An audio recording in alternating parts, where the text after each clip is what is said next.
Has anyone really stopped to consider that God doesn't actually want what we call worship? He doesn't want that distant ritualism mindset that keeps us separate from himself. What God wants instead is intimacy and relationship with each one of us as a parent with their child.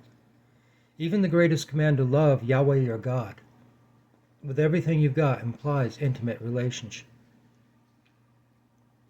But the thing about intimate relationship is that it assumes a kind of equality between the two parties of the relationship in some way. Either the one must be brought up to the level of the other, or the other must descend to the level of the one in order for that intimacy to work. Everyone knows the pitfalls of being unequally yoked in some way, and how difficult it can make relationships, regardless of the type.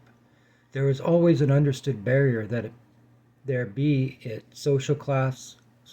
There's always an understood barrier there, be it social class, financial, or intellectual.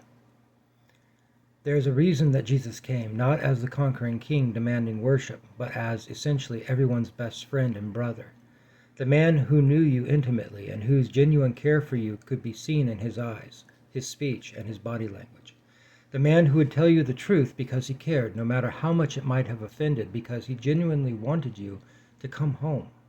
The man who would never, ever give up on you. Religion has a habit of reinforcing those artificial barriers to intimate relationship with God because it takes what is known of God, of Jesus, of the saints, of some bit of theology, and puts it on such a high pedestal as for the perception of it to become an idol, to be loved, praised, and feared, rather than fostering the intimacy and interaction with Yahweh himself.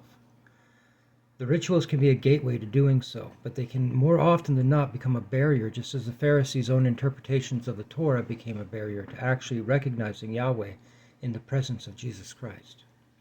What God wants is family, not subjugated slaves.